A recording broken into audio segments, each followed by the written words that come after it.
तो दूसरा झूठ ये है कि चुनाव आयोग कोई पहले काम किया करता था उसी को रिपीट कर रहा है। ऐसा कुछ नहीं हो रहा। हमारे बीच अंजलि भारद्वाज है, इस बार सही नाम बोला मैंने। इन्होंने चुनाव आयोग से कहा कि अच्छा, आप जो 2003 में आप कर रहे हो उसी को दोहरा रहे हो ना, तो जरा 2003 का ऑर्डर दे दीजिए। क्या जवाब मिला? कुछ अपील मिलना, जवाब नहीं देंगे, कागज नहीं दिखाएंगे। ये तो मतलब करें ना करें, चुनाव आयोग कहता है कागज नहीं दिखाएंगे। मीडिया वाले पहुंचे चुनाव आयोग के पास, चुनाव आयोग ने स्क्रोल को बोला कि वो फाइल गुम गई है हमारी 2003 की। फाइनली अब ये तो पूछना चाहिए, अच्छे सवाल है। फाइल गुम गई, एफआईआर दर्ज करवाना चाहिए आप। फाइनली उस ऑर्डर को कहीं से ढूंढ के प्रशांत भूषण ने उस ऑर्डर को सुप्रीम कोर्ट के सामने रख दिया और कहा कि अच्छा, चुनाव आयोग कह दे कि मैं झूठा डॉक्यूमेंट दे रहा हूं। चुप चुनाव आयोग उसके बाद। और वो डॉक्यूमेंट क्या दिखाता है? वो डॉक्यूमेंट ये तो दिखाता ही है कि भाई कोई एन्यूमरेशन फॉर्म नहीं था उस जमाने में। ये तो दिखाता ही है कि किसी से नागरिकता की जांच नहीं हुई। उल्टा 2002 के ऑर्डर में लिखा हुआ है कि कोई भी एन्यूमरेटर किसी भी घर में जाके उसकी नागरिकता का प्रमाण नहीं मांगेगा। ये आदेश था 2002 में। कह रहे हैं हम उसी को दोहरा रहे हैं। आप सोचिए कितने बड़े झूठ बोल रहे हैं। तो दूसरा झूठ। तीसरा झूठ ये है कि ये देश में विदेशी नागरिकों को वोटर लिस्ट में जो आ गए हैं उससे निकालने की प्रक्रिया है। कहा जाता है, आज भी आप ट्विटर पे चले जाइए, मैं कुछ भी अब इसके आ रहा होगा ना, ट्विटर पे, फेसबुक पे आ रहा होगा, नीचे आप कमेंट देख लीजिएगा। कमेंट में यही कहा जाएगा, अरे विदेशियों को निकाल रहे हैं, तुम्हें क्या एतराज है, तुम बांग्लादेशी और रोहिंग्या को चाहते हो इस देश की वोटर लिस्ट में। दिन रात ये प्रोपेगेंडा चलता है ना। तो भाई अब तो बिहार में हो गया ना वोटर लिस्ट रिवीजन। पूछा हमने कि अब आप बता दीजिए बिहार में कितने आपको मिल गए रोहिंग्या और बांग्लादेशी, संख्या तो बता दो थोड़ा। चुप। पत्रकारों ने प्रेस कॉन्फ्रेंस में मुंह पे पूछा कि सर बता दीजिए, लाइव कॉन्फ्रेंस हो रही है। चुप, जवाब न दे। क्यों? क्योंकि कोई जवाब है ही नहीं, क्योंकि कोई मिला ही नहीं। और मिला कौन? सुबह प्रशांत भूषण ने बताया। प्रशांत भूषण जी ने कहा कि शायद 200-400 लोग विदेशी होने के नाते कट गए। वो भी जी 150, 200, 500 का अलग अलग तरह के फिगर हैं, मगर असली बात रह गई उसमें। वो 150-200 भी कौन है? वो बेचारी नेपाल की हिंदू औरतें हैं। ये कोई बांग्लादेशी रोहिंग्या नहीं है। कौन बांग्लादेशी रोहिंग्या आएगा वहां पे बिहार में? नेपाल की औरतें हैं, हिंदू औरतें हैं, इधर शादी हो गई, उसके कारण उनके वोट कटे हैं। अब चूंकि हिंदू हैं तो जिक्र नहीं किया जाएगा। मुसलमान होते 4, इनको 10 मिल जाते तो देखिए कितना बैंड बजाते पूरे देश में। ये विदेशियों को वोटर लिस्ट से बाहर निकालने का कोई तरीका नहीं है। और अगर आपको कोई भी मन में भ्रम बचा था तो आपने असम की कहानी सुन ली होगी। आज असम में, इस पूरे देश में अगर कहीं एक जगह विदेशियों की समस्या है जिसको सरकारी रूप से माना जाता है, जिसमें सुप्रीम कोर्ट में केस होता है, वो है असम। तो अगर आपको पूरे देश से, वोटर लिस्ट से विदेशियों को बाहर निकालना है, आपका डर है कि बड़े विदेशी आ गए निकालो, सबसे पहले कहां से शुरू करेंगे आप? असम से। और पूरे देश में एसआईआर हो रहा है, सिर्फ असम में नहीं हो रहा है। पूरे देश में एन्यूमरेशन फॉर्म भरवाया जा रहा है, सिर्फ असम में नहीं भरवाया जा रहा। पूरे देश में नागरिकता की जांच हो रही है। ये राजीव भाई बैठे हैं, इनके पता नहीं पुरखों से कितने पुरखे इनके दिल्ली देहात में रह रहे हैं। इनकी जांच होगी कि तुम भारतीय हो कि नहीं हो। असम में किसी से पूछा नहीं जाएगा कि तुम भारतीय हो कि नहीं। बताइए क्या खेल है? कि बीमारी बड़ी जबरदस्त है, बीमारी इस कोने से शुरू हुई है, बाकी सब लोगों को लग सकती है, पूरे देश को कड़वी दवा पिलानी होगी, लेकिन जो एक मरीज है उसको नहीं देंगे दवा। मरीज को छोड़ के सबको दवाई दी जाएगी। कहां का नियम है? मतलब विदेशी हटाने से में इनको रत्ती भर इंटरेस्ट नहीं है।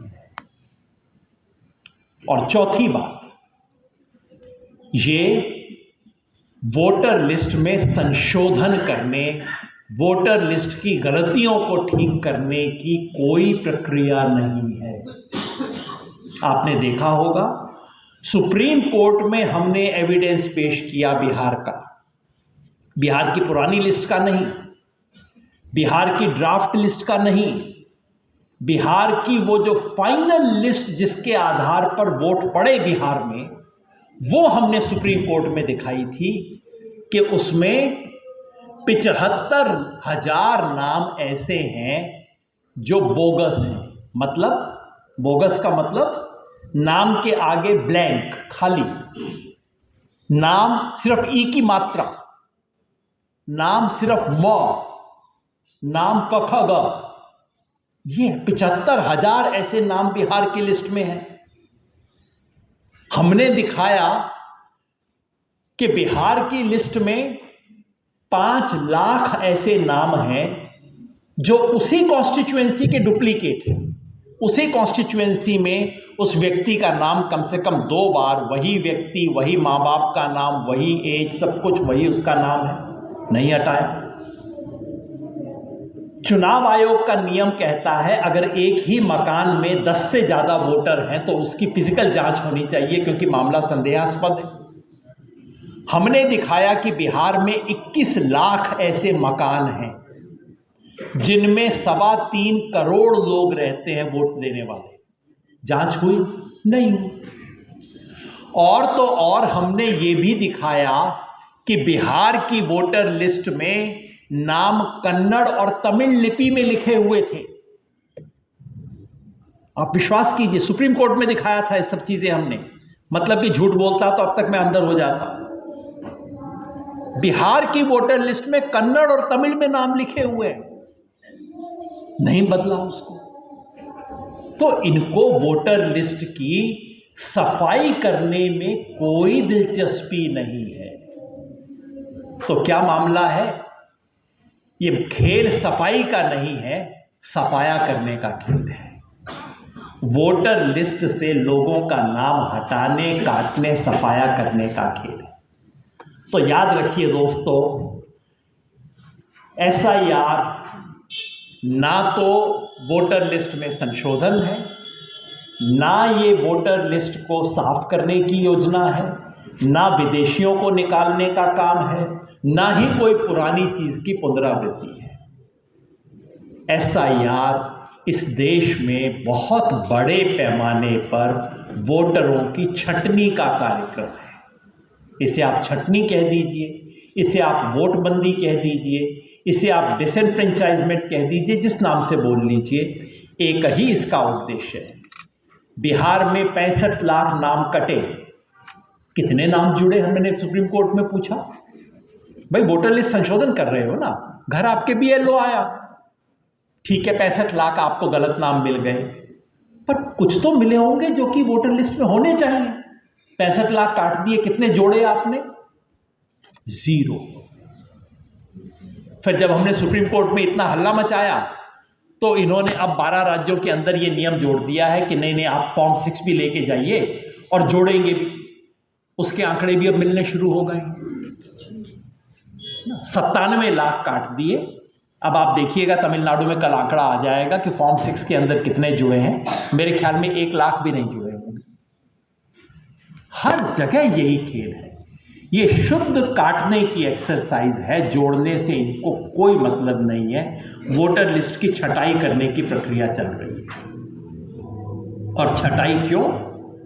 ताकि समाज के वो वर्ग जो जिन पे बीजेपी को भरोसा नहीं है, जिनमें से कईयों का वोट आज मिल जाता है, दलित का, आदिवासी का, OBC का, EBC के कई वर्गों का वोट मिलता है बीजेपी को, कईयों में तो दूसरों से ज्यादा भी मिलता है, लेकिन भरोसा नहीं है, ये अपने लोग नहीं है। तो निचले तबके के जितने वोट कटेंगे उतना ही फायदा है। ये खेल इस वक्त चल रहा है, इसका नाम है SIR। इसलिए इस देश में हम सब जो भी लोग लोकतंत्र से स्नेह करते हैं, जिनकी लोकतंत्र में आस्था है, उन सब लोगों को आज की तारीख में इकट्ठा होके अपनी पूरी ताकत लगा के इस SIR नामक जो वोट काटने का खेल चल रहा है उसका विरोध करना चाहिए। आज की ये जो हमारी कन्वेंशन थी, ये कन्वेंशन मुख्यतः इसी उद्देश्य को लेके थी। जब बिहार में SIR हुआ, हमने ठीक इसी तरह की एक जन सुनवाई पटना में की थी। बिहार के बाद हमने उम्मीद की थी कि चलिए बिहार में गड़बड़ी हो गई। बिहार में मुझे ये भी लगा कि हाँ, इनको चुनाव में असर डालने की जल्दी थी, इसलिए जल्दबाजी में कई गड़बड़ियां हो गई। लेकिन जैसा आप प्रोफेसर निवेदिता मेनन ने कहा कि ये जल्दबाजी गलती से नहीं हो रही, सारा खेल ही ये है कि इतना हड़बड़ी में करो कि कोई व्यक्ति सवाल पूछे इससे पहले काम खत्म हो चुका हो। तो ये जो गलतियां हैं, ये डिजाइन का हिस्सा है। बिहार में हुआ, बिहार में जो जो गड़बड़ी हुई, एक एक गड़बड़ी दोहराई जा रही है हर राज्य। बिहार में SIR शुरू हो गया, पहले 10 दिन तक फॉर्म ही नहीं पहुंचे थे BLO के पास। एग्जैक्टली वही उत्तर प्रदेश में हुआ है। अब तो आप क्या सीख रहे हो? बिहार में BLO पे इतना दबाव था, वहां BLO की डेथ्स हुई, अखबारों ने रिपोर्ट नहीं किया जी। यहां पे बस अब रिपोर्ट होनी शुरू हो गई है और वास्तव में जितनी हो रही है उससे कम हमें पता लग रहा है। जो कुछ बिहार में हुआ था वो सारे खेल दोबारा यहां पे हो रहे हैं, उससे ज्यादा होगा। बिहार में चुनाव आयोग ने जो 2 तरह की छटनी करनी थी उसमें से एक करके रुक गया। जैसा राहुल शास्त्री भाई ने सुबह बताया, SIR में डबल कैंची। पहली कैंची वो है जो आपका फॉर्म जमा नहीं हुआ समय से, तो आपका नाम कट जाएगा। और कट जाएगा कि मतलब आपको नोटिस नहीं आएगा, आपको कुछ बताया नहीं जाएगा, अपने आप आपका नाम कट जाएगा, आपके सारे कानूनी अधिकार उस दिन से खत्म, वोटर लिस्ट में होने के अधिकार खत्म आपके। और दूसरी कैंची है कि अगर आपने फॉर्म दे भी दिया तो गारंटी नहीं है कि आपका नाम वोटर लिस्ट पे आएगा, क्योंकि फिर आपको साबित करना पड़ेगा कि आपके माँ बाप, आपका खानदान 2003 में कहाँ था। यानी कि आपको अपनी नागरिकता साबित करनी पड़ेगी, और जो साबित नहीं कर पाएंगे उन पे कैंची चलेगी। और जैसा सुबह हमने देखा, 6.5 करोड़ लोग पहली कैंची की चपेट में आ चुके हैं। 6.5 करोड़, इसमें बिहार के 45 लाख जोड़ दीजिए तो 7 करोड़ का हिसाब तो ऑलरेडी हो चुका है। और इसके अलावा जो दूसरी कैंची जो बिहार में नहीं चली, बिहार में 65 लाख पहले काट दिए। इलेक्शन कमीशन डर गया खुद अपने काम से, और सुप्रीम कोर्ट में था तो इलेक्शन कमीशन ने फोन कर करके कहा, क्योंकि इलेक्शन कमीशन का सारा काम आजकल फोन पे चलता है, लिख के कुछ नहीं करते, टोटल ओरल ऑर्डर से चल रहा है पूरा मामला। इलेक्शन कमीशन ने फोन करके लोगों को बोला भैया और मत काटना। सब BLO को बोल दिया कि नहीं, अब लोगों के कागज वागज मत देखो और कटाई करना बंद कर दो। तो नहीं कटे। पहले राउंड में 65 लाख कटे, दूसरे में सिर्फ 3.5 लाख कटे, क्योंकि आदेश था कि अब और नहीं काटने। पर यूपी में ऐसा आदेश आएगा? नहीं। यूपी में आदेश ये आएगा कि शुरू के जो 3 करोड़ है इनको तो घटाओ भाई, हमारे अपने वोटर कहीं कट रहे हैं, जरा ध्यान रखो ना। तो 3 करोड़ जो 2 करोड़ 90 लाख हैं, आप देखना है घट के कोई 1.5 करोड़ के करीब आ जाएंगे, क्योंकि मुख्यमंत्री खुद बोल चुके हैं कि भाई हमारे वोट कट रहे हैं, ऐसा क्या कर रहे हो तुम, हमारा ही राज, हमारे ही वोट काट रहे हो। लेकिन दूसरी कैंची ठीक से चलेगी उत्तर प्रदेश में, जब आपसे कहा जाएगा कि आपका नागरिकता साबित नहीं हो रही है, और वो बहुत बड़ा हो सकता है। और उसके दायरे में भी जैसा हमने सुबह देखा, कम से कम 6 करोड़ लोग दूसरी कैंची के दायरे में भी हैं। तो कुल मिला के 11.5-12 करोड़ लोगों के सर पे तलवार इस वक्त लटकी हुई है, और अभी तो 40% देश बाकी है। 45 लाख आधा करोड़ कट चुका है, 12 करोड़ पे तलवार लटकी हुई है और आधा देश अभी बाकी है। ये हो क्या रहा है इस वक्त? तो मेरे साथियों, आज का जो प्रस्ताव है ये इन बातों को एक बहुत ही संक्षिप्त रूप में रखता है। प्रस्ताव ये है कि हम सब इस देश के जन आंदोलनों के जो लोग हैं वो मिलकर SIR को खारिज करते हैं। हम मांग करते हैं, आखिर में मांगे लिखी हैं, हम मांग करते हैं कि कोई भी व्यक्ति का वोट, पहली बात तो कि हम मांग करते हैं कि जिन जिन लोगों का नाम वोटर लिस्ट से इस आधार पे काटा गया है कि उनका एन्यूमरेशन फॉर्म नहीं आया, सब नाम वापस वोटर लिस्ट में जुड़ने चाहिए। किसी प्रोसेस के बगैर किसी का नाम डिलीट नहीं हो सकता, क्योंकि नियम था, इस देश का नियम है कि वोटर लिस्ट में नाम कटने से पहले आपको नोटिस मिलेगा, आपकी सुनवाई होगी, आपको ऑर्डर मिलेगा, उसके विरुद्ध आप अपील कर सकते हैं। इसके बिना किसी एक भी व्यक्ति का नाम नहीं कटना चाहिए, पहली मांग है। दूसरी मांग है कि वोटर लिस्ट को सिटीजनशिप के सवाल से डीलिंक कर दिया जाए। यहां मैं बात स्पष्ट करना चाहता हूं, इसमें कोई संदेह नहीं है कि वोटर बनने के लिए आपको सिटीजन होना अनिवार्य है, बिल्कुल ये संविधान में लिखा हुआ है। और हम ये बात बिल्कुल नहीं कह रहे हैं कि कोई व्यक्ति नागरिक ना हो तो उसको आप वोटिंग राइट दे दीजिए, बिल्कुल मत दीजिए। लेकिन नागरिक है या नहीं, इसका फैसला करने का अधिकार चुनाव आयोग को नहीं है। ये फैसला भारत सरकार करेगी, ये फैसला अमित शाह करेगी। अमित शाह के मंत्रालय को काम करना चाहिए, अपना काम इलेक्शन कमीशन के पीछे, इलेक्शन कमीशन को सामने करके अपना काम मत करवाइए। और ये मैं नहीं कह रहा, सुप्रीम कोर्ट बार बार कह चुका है कि ये काम नहीं है इलेक्शन कमीशन का। आज सुबह से हमने कितनी जगह पे सुना, किसी का घर डिमोलिश हो गया, आपका घर इलीगल जगह पे था, आप ये गड़बड़ी कर रहे थे, आप वो गड़बड़ी कर रहे थे। बिल्कुल सब गड़बड़ियों की सारी सजा दीजिए, लेकिन इस देश में वोट देने का अधिकार इससे बिल्कुल नहीं जुड़ा हुआ। आप सड़क पे सोते हैं, आपको वोट देने का अधिकार है। आपको अपने माँ बाप का नाम नहीं पता, आपको वोट देने का अधिकार है। आप इल्लीगल तरीके से सरकारी जमीन पर कब्जा करके बैठे हैं, आपको वोट देने का अधिकार है। जरूर आपको बाकी सजा मिलेगी सरकारी जमीन पे करने का, आपने जो कुछ गड़बड़ियां की हैं, आपने टैक्स का फ्रॉड किया है। इस देश में इन दो चीजों को कभी नहीं जोड़ा गया था। वोट देने का अधिकार तो सबको है भाई, बाकी जो गड़बड़ी कर रहे हो उसका कानून तुम्हारा अलग से हिसाब करेगा। पहली बार दोनों को जोड़ा जा रहा है कि आपका मकान डिमोलिश हुआ था, आपको वोट देने का अधिकार नहीं। कहां लिखा है भाई? इनफैक्ट पिछले 75 साल से इस देश में बार बार चुनाव आयोग ने कहा है, जिसके पास मकान नहीं है, जिसके पास कोई कागजात नहीं है, वोट देने का अधिकार उसको देना पड़ेगा। तो दूसरी हमारी मांग है, सिटीजनशिप का सब फैसला चुनाव आयोग नहीं करेगा, ये काम केंद्र की सरकार का है।